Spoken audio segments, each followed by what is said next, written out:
श्री गणेश भगवान की जय। श्रीमद् भगवद गीता के 12वें अध्याय का महात्म्य। यह महात्म्य पद्म पुराण के उत्तरखंड से लिया गया है।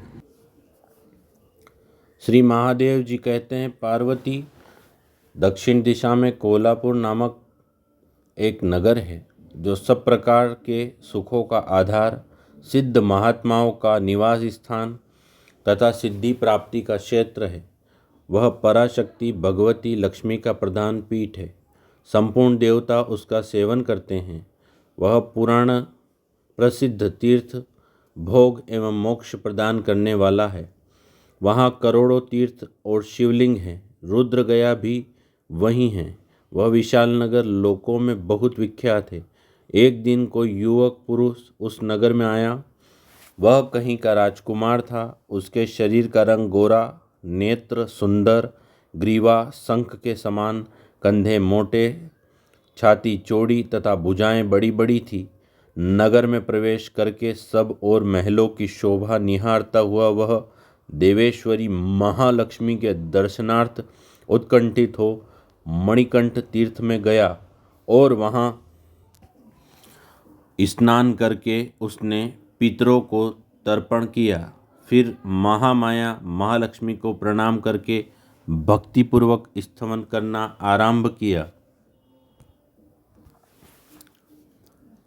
राजकुमार बोला, जिसके हृदय में असीम दया भरी हुई है, जो समस्त कामनाओं को देती तथा अपने कटाक्ष मात्र से सारे जगत की सृष्टि, पालन और संहार करती है, उस जगत माता महालक्ष्मी की जय हो। जिस शक्ति के सहारे उसी के आदेश के अनुसार परमेष्टि ब्रह्मा सृष्टि करते हैं, भगवान अच्युत जगत का पालन करते हैं तथा भगवान रुद्र अखिल विश्व का संहार करते हैं, उस सृष्टि, पालन और संहार की शक्ति से संपन्न भगवती पराशक्ति का मैं भजन करता हूँ। कमले योगी जन तुम्हारे चरण कमलों का चिंतन करते हैं। कमलालय, तुम अपनी स्वाभाविक सत्ता से ही हमारे समस्त इंद्रिय गोचर विषयों को जानती हो। तुम ही कल्पनाओं के समूह को तथा उसका संकल्प करने वाले मन को उत्पन्न करती हो। इच्छा शक्ति, ज्ञान शक्ति और क्रिया शक्ति, ये सब तुम्हारे ही रूप हैं। तुम परासवित परम ज्ञान रूपिणी हो। तुम्हारा स्वरूप निष्कल, निर्मल, नित्य, निराकार, निरंजन, अंतरहित, आतंक शून्य, आलंबनहीन तथा निरामयी है। देवी, तुम्हारी महिमा का वर्णन करने में कौन समर्थ हो सकता है, जो षट चक्रों का भेदन करके अंतःकरण के बाहर स्थानों में विहार करती है। अनाहत, ध्वनि, बिंदु, नाद और कला, ये जिसके स्वरूप हैं, उस माता महालक्ष्मी को मैं प्रणाम करता हूँ। माता, तुम अपने मुख रूपी पूर्ण चंद्रमा से प्रकट होने वाली अमृत राशि को बहाया करती हो। तुम ही परा, पश्यंती, मध्यमा और वेखरी नामक वाणी हो।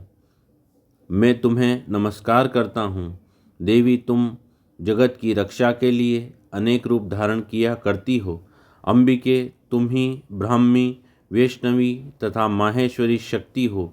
वाराही, महालक्ष्मी, नारसिंही, ऐन्द्री, कुमारी, चंडिका, जगत को पवित्र करने वाली लक्ष्मी, जगत माता, सावित्री, चंद्रकला तथा रोहिणी भी तुम ही हो। परमेश्वरी, तुम भक्तों का मनोरथ पूर्ण करने के लिए कल्पलता के समान हो। मुझ पर प्रसन्न हो जाओ। उसके इस प्रकार स्तुति करने पर भगवती महालक्ष्मी अपना साक्षात स्वरूप धारण करके बोली, राजकुमार, मैं तुमसे प्रसन्न हूँ। तुम कोई उत्तम वर मांगो। राजपुत्र बोला, माँ, मेरे पिता राज बृहदत्त अश्वमेघ नामक महान यज्ञ का अनुष्ठान कर रहे थे। वे देवयोग से रोगग्रस्त होकर स्वर्गगामी हो गए। इसी बीच में यूप में बंधे हुए मेरे यज्ञ संबंधित घोड़े को, जो समूची पृथ्वी की परिक्रमा करके लौटा था, किसी ने रात्रि में बंधन काटकर कहीं अन्यत्र पहुंचा दिया। उसकी खोज में मैंने कुछ लोगों को भेजा था, किंतु वे कहीं भी उसका पता न पाकर जब खाली हाथ लौट आए, तब मैं सब ऋतुजों से आज्ञा लेकर तुम्हारी शरण में आया हूँ।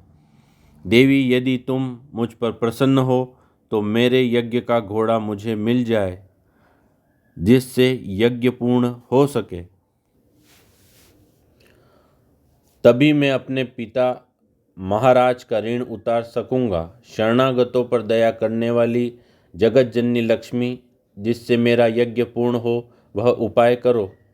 भगवती लक्ष्मी ने कहा, राजकुमार, मेरे मंदिर के दरवाजे पर एक ब्राह्मण रहते हैं जो लोगों में सिद्ध समाधि के नाम से विख्यात हैं। वे मेरी आज्ञा से तुम्हारा सब काम पूरा कर देंगे। महालक्ष्मी के इस प्रकार कहने पर राजकुमार उस स्थान पर आए जहाँ सिद्ध समाधि रहते थे। उनके चरणों में प्रणाम करके राजकुमार चुपचाप हाथ जोड़ खड़े हो गए। तब ब्राह्मण ने कहा, तुम्हें माताजी ने यहाँ भेजा है। अच्छा देखो, अब मैं तुम्हारा सारा अभिष्ट कार्य सिद्ध करता हूँ। यों कहकर मंत्र वेत्ता ब्राह्मण ने सब देवताओं को वहीं खींचा। राजकुमार ने देखा, उस समय सब देवता हाथ जोड़े थर थर काँपते हुए वहाँ उपस्थित हो गए। तब उन श्रेष्ठ ब्राह्मणों ने समस्त देवताओं से कहा, देवगण, इस राजकुमार का अश्व जो यज्ञ के लिए निश्चित हो चुका था, रात में देवराज इंद्र ने चुराकर अन्यत्र पहुंचा दिया है। उसे शीघ्र ले आओ। तब देवताओं ने मुनि के कहने से यज्ञ का घोड़ा लाकर दे दिया। इसके बाद उन्होंने उन्हें जाने की आज्ञा दी। देवताओं का आकर्षण देखकर तथा खोए हुए अश्व को पाकर राजकुमार ने मुनि के चरणों में प्रणाम करके कहा, महर्षि, आपका यह सामर्थ्य आश्चर्यजनक है। आप ही ऐसा कार्य कर सकते हैं, दूसरा कोई नहीं। ब्राह्मण, मेरी प्रार्थना सुनिए। मेरे पिता राजा बृहद्रथ अश्वमेघ यज्ञ का अनुष्ठान आरंभ करके देवयोग से मृत्यु को प्राप्त हो गए हैं। अभी तक उनका शरीर तपाए हुए तेल में सुखाकर मैंने रख छोड़ा है। साधु श्रेष्ठ, आप उन्हें पुनः जीवित कर दीजिए। यह सुनकर महामुनि ब्राह्मण ने किंचित मुस्कुराकर कहा, चलो, जहाँ यज्ञ मंडप में तुम्हारे पिता मौजूद हैं चलें। तब सिद्ध समाधि ने राजकुमार के साथ वहाँ जाकर जल अभिमंत्रित किया और उसे उस शव के मस्तक पर रखा। उसके रखते ही राजा सचेत होकर उठ बैठे। फिर उन्होंने ब्राह्मण को देखा, पूछा, धर्म स्वरूप आप कौन हैं? तब राजकुमार ने महाराज से पहले का सारा हाल कह सुनाया। राजा ने अपने को पुनः जीवन दान देने वाले ब्राह्मण को नमस्कार करके पूछा, ब्राह्मण, किस पुण्य से आपको यह अलौकिक शक्ति प्राप्त हुई है? उनके यों कहने पर ब्राह्मण ने मधुर वाणी में कहा, राजन, मैं प्रतिदिन आलस्य रहित होकर गीता के 12वें अध्याय का जप करता हूँ। उसी से मुझे यह शक्ति मिली है जिससे तुम्हें जीवन प्राप्त हुआ है। यह सुनकर ब्राह्मणों सहित राजा ने उन ब्रह्म ऋषि से गीता के 12वें अध्याय का अध्ययन किया। उसके महात्म्य से उन सबकी सद्गति हो गई। दूसरे दूसरे जीव भी उसके पाठ से परम मोक्ष को प्राप्त हो चुके हैं। ओम श्री परमात्मने नमः। श्रीकृष्णं शरणं मम, श्रीकृष्णं शरणं मम, श्रीकृष्णं शरणं मम।